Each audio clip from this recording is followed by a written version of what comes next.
La historia de Roma arranca mucho antes de su fundación. Se inicia con la destrucción de Troya a manos de los griegos.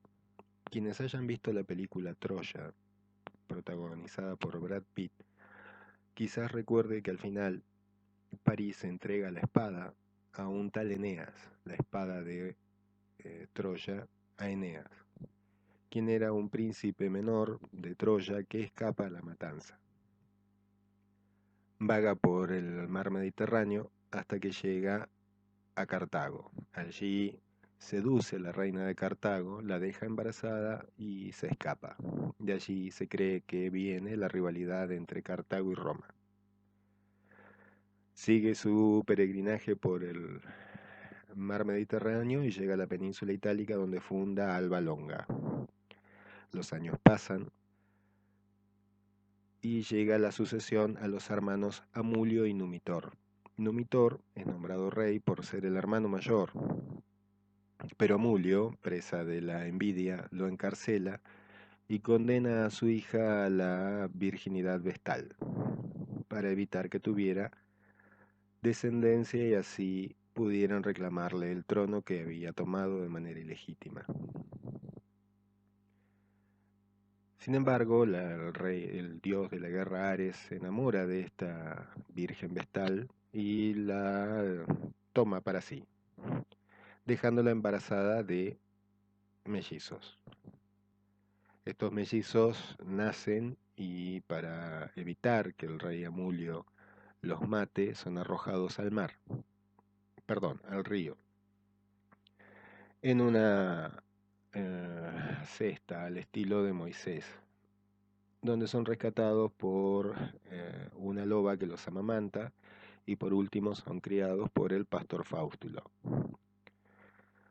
Al crecer se enteran de su ascendencia y regresan a Alba Longa, en el cual destronan a Mulio y vuelven a poner a Numitor como rey de esa ciudad.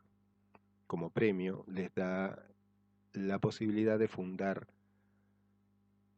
una ciudad en su territorio y así nace Roma.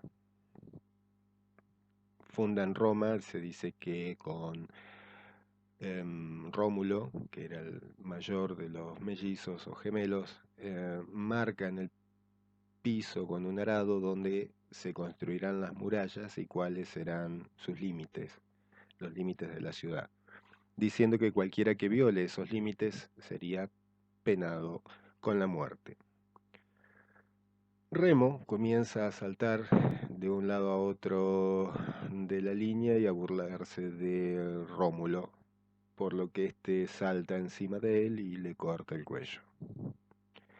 La leyenda también cuenta que es poseído por un dios y demás. Pero bueno, eso hace más a la cultura general que ustedes quieran darle. Lo importante es que fundada Roma, los romanos se dan cuenta de que le falta algo y descubren que le faltan mujeres. De donde se había marcado el límite de la ciudad de Roma, enfrente estaba la aldea de los Sabinos. Entonces Rómulo dice que elijan mujeres que no estén casadas, es decir, solteras o viudas. Van en son de paz, arman una gran juerga, llevan vino y otras bebidas, emborrachan a los sabinos y se traen a las mujeres mientras los demás estaban recuperándose de la borrachera. Cuando los sabinos se recuperan, se dan cuenta de que había hijas que faltaban, hermanas que faltaban, por lo que enseguida se dieron cuenta de que los romanos habían sido quienes se las habían robado. Y allí van corriendo a buscarlos en pie de guerra. Al llegar a la base del monte en el que se había fundado Roma en primer lugar, las Sabinas se interponen en la guerra y así surge una alianza entre latinos, romanos y sabinos, la Roma Quadrata.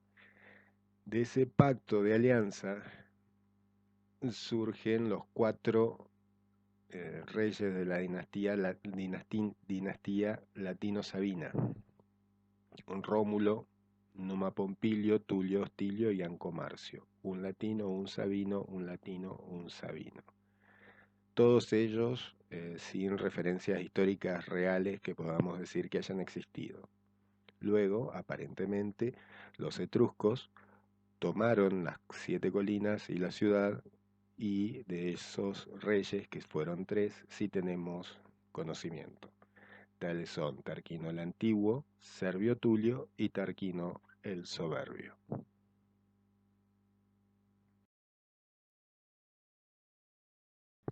En cuanto a las teorías sobre el concepto de derecho romano, existen 3.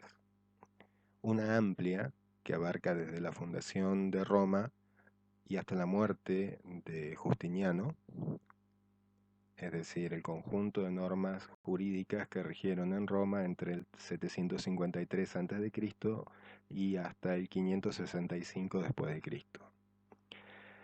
La tesis restringida, que circunscribe al derecho romano en el estudio del Corpus Juris Civilis, y una amplísima, que va desde la fundación de Roma en el 753, pasa por la muerte de Justiniano en el 565 y llega en Europa hasta la sanción del Código Civil alemán en 1900. En nuestro país se extiende un poco más hasta 1968 con la modificación del Código de Vélez-Sarsfield por la Ley 17.711 en 1968.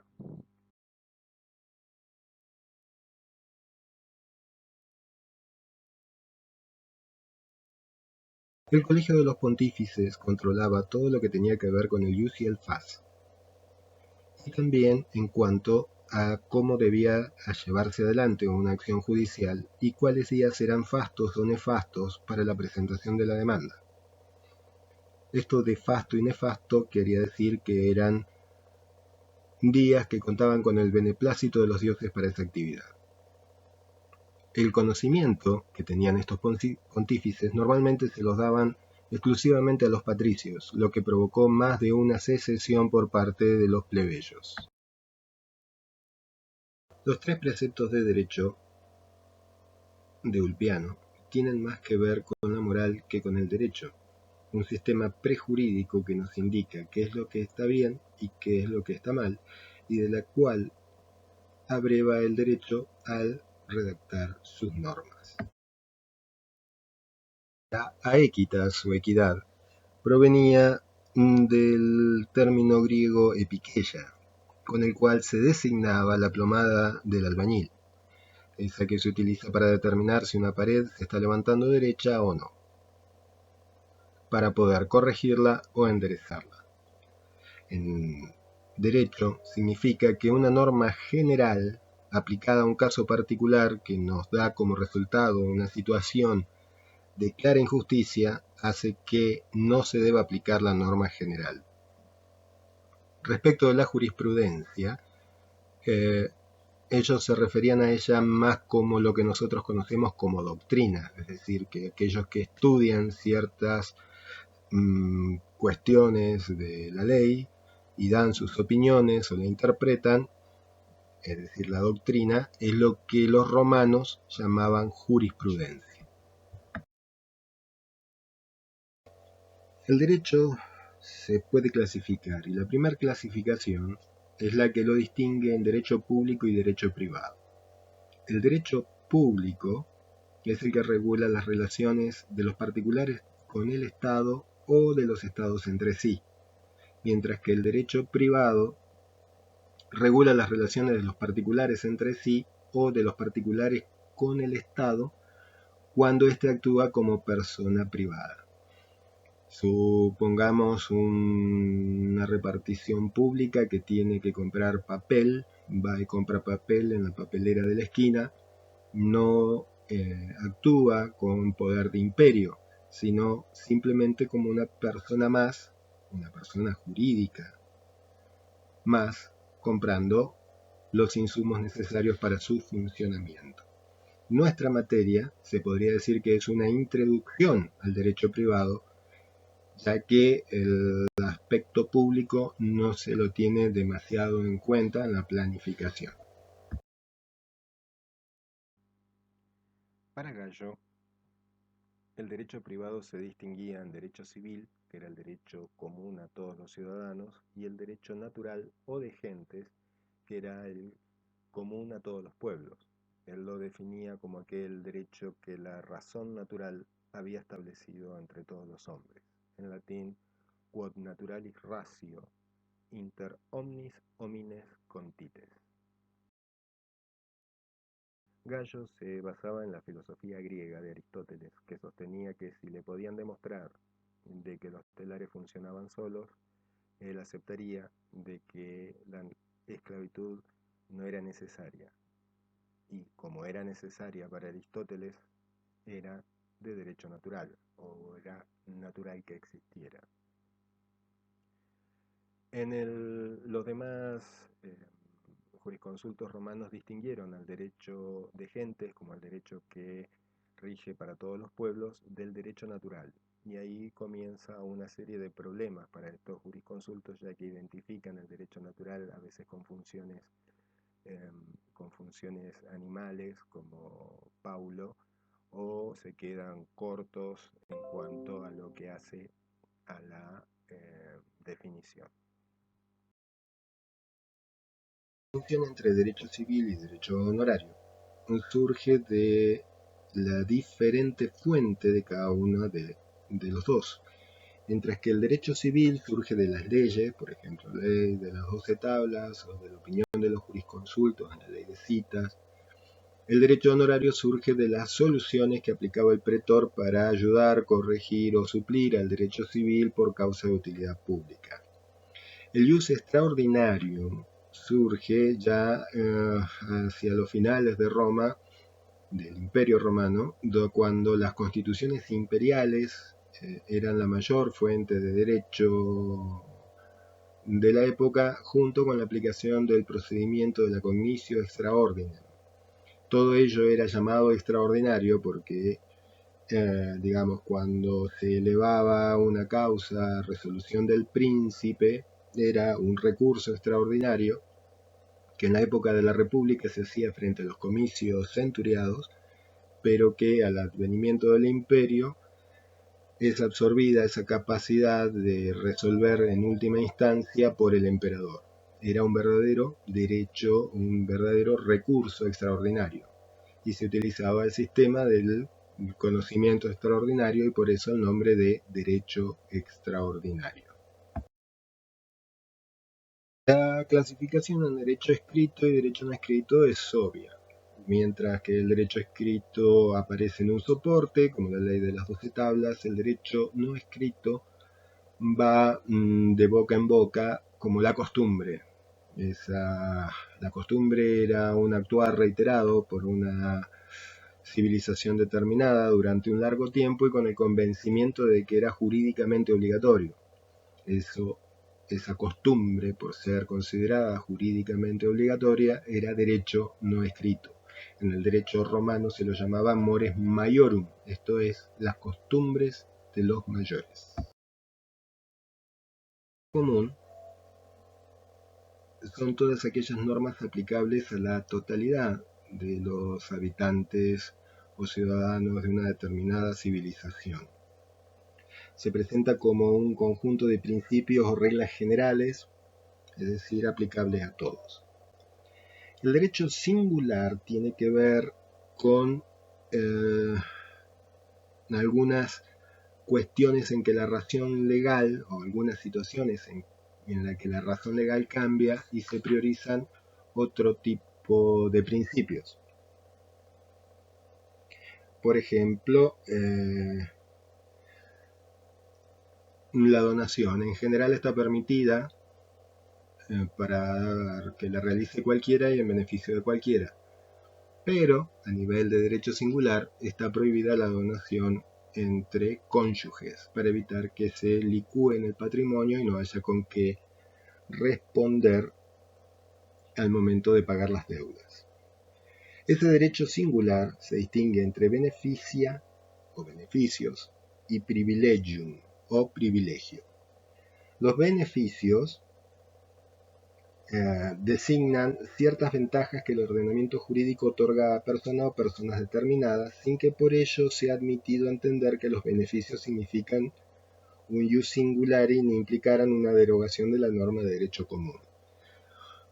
Por ejemplo, en el derecho romano los beneficios que se otorgaban a la mujer casada, que tenía, si era ingenua, 3 hijos, o si era liberta, 4, respecto del manejo de sus bienes. Y los privilegios tocan la esfera del derecho singular, lo que las fuentes llaman privilegio. Es el caso de que el principio general es que todos los deudores cobran en el mismo nivel, salvo el hipotecario o el prendario, que cuentan con el privilegio de poder cobrar primero su crédito. Cuando se habla de fuentes, se trata de transmitir la idea de dónde emana el derecho. Respecto del derecho romano, se puede hablar de fuentes productoras o fuentes de conocimiento del derecho. Fuente productora era la costumbre como norma jurídica, o las leyes o órdenes emitidas por autoridad del Estado competente, es decir, las leyes. En cuanto a las fuentes de conocimiento, pueden ser jurídicas o extrajurídicas. Dentro de las jurídicas tenemos las obras de los jurisconsultos de la época, que analizaban las leyes y daban sus opiniones sobre diferentes casos a modo de consejo en general. En cuanto a las extrajurídicas, tenemos obras que pueden venir de la historia, de la arqueología y de otras ciencias, del teatro. Las Noches Áticas, por ejemplo, es una obra literaria a través de la cual se permite conocer el derecho romano de su época. Cuando hablamos de influencias primordiales al derecho romano, hablamos de todos aquellos aspectos socioculturales que influían en las personas en Roma y que llevaban a la sanción de las leyes. Sería algo así como aquella norma hipotética fundamental de Kelsen, que no estaba escrita en ningún lado, pero que influía en las personas al momento de dar una constitución. Las influencias más importantes a lo largo de la historia de Roma fueron la religión pagana al principio, la filosofía griega, el cristianismo y los derechos de la antigüedad. Respecto de la influencia de la religión pagana, ya dije que el Colegio de los Pontífices controlaba todo lo que tenía que ver con la acción judicial y el calendario para realizar los juicios. Asimismo, la ley de las 12 tablas, en las tablas 9 y 10, daba tratamiento y condenas penales a quienes realizaran algún tipo de encantamiento, persona, cultivo o ganado. Un pensamiento religioso y bastante supersticioso en el inicio de Roma, y que se tradujo en sus leyes. La filosofía griega también fue de gran influencia en el derecho romano.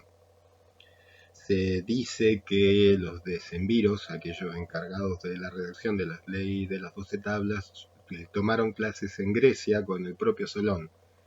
Y más claramente podemos ver la influencia de la filosofía griega en el estoicismo de Cicerón. El derecho griego, el derecho etrusco, los contactos que tuvo la República Romana con los cartagineses, fenicios, griegos, egipcios, fueron grandes influencias en la redacción de las normas de Roma. Incluso se ha tratado de hacer un parangón entre las normas del derecho romano con las normas mosaicas o del pueblo hebreo. Por último, pero no menos importante, aparece el cristianismo. A partir de la sanción del edicto de Milán por Constantino, en el que se decretó aprobó la libertad de cultos, y pasando por el concilio de Nicea, donde se dieron los lineamientos generales para la nueva religión, una serie de principios muy, digamos, humanistas que traía el cristianismo y trae el cristianismo dentro de su filosofía religiosa, tuvieron influencia desde lo que era el derecho de familia, diciéndole a los pater que debían guiar con cariñosamente a sus hijos, o al derecho de propiedad sobre el trato que era lícito darle a un esclavo.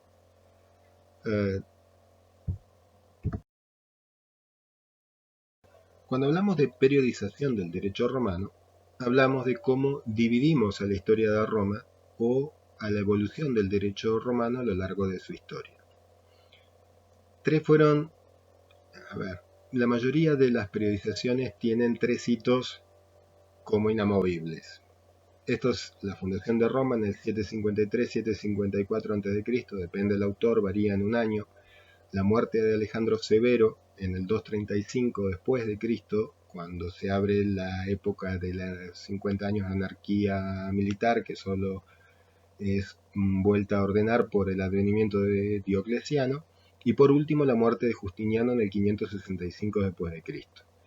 Ahora vamos a ver algunas que son solo ejemplificativas, pero que ustedes pueden ampliar si así lo desean realizando una investigación por su cuenta. El primer criterio de periodización que vamos a ver es el que utiliza la cátedra para diagramar su programa y pertenece a Pietro Bonfante. Utiliza como criterio de división 2 hitos. El primero es el final de la Segunda Guerra Púnica y el segundo es la muerte de Alejandro Severo en el 235. Y nos da como resultado 3 periodos.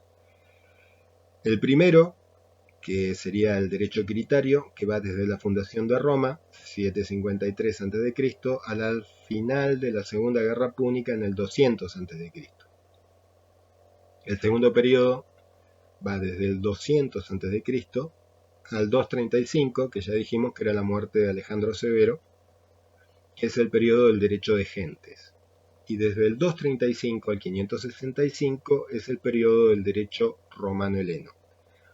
El 565, reitero, es la muerte de Justiniano. El doctor Di Pietro lo divide en 3 periodos. El derecho quiritario, que va desde la fundación y hasta el 130 a.C., el derecho clásico desde el 130 al 230, y aquí me voy a detener un poquitito, porque a su vez al derecho clásico lo divide en 3 etapas más.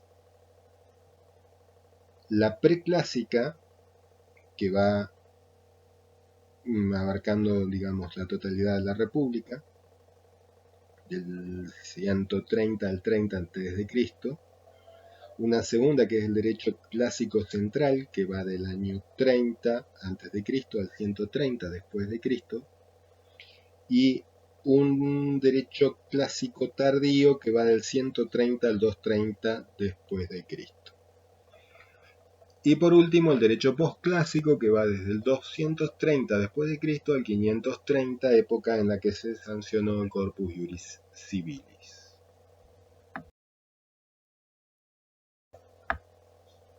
Edward Gibbon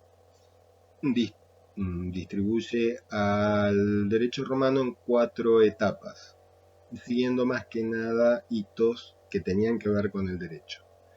Así que va la primera etapa desde la fundación hasta la ley de las 12 tablas en el 450 a.C. El segundo va desde las 12 tablas hasta la muerte de Cicerón en el 43 a.C.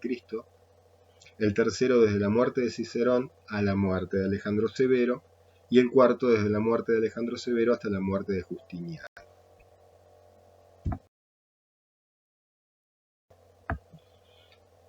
La periodización que hace Gibbon es retomada por Gustav Hugo y las identifica con las etapas de la vida de la persona.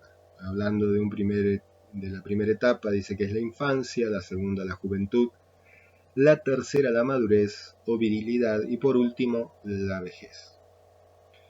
Los hitos son exactamente los mismos porque es la misma periodización de Gibbon con el nombre cambiado, digamos. Estas, repito, son solo enunciativas, por lo que pueden buscar, si ustedes lo desean, otras periodizaciones. Está Biondo Biondi, Guarino, y pueden buscarla a través de internet. Bien, esto ha sido todo por esta unidad. Nos vemos en la próxima.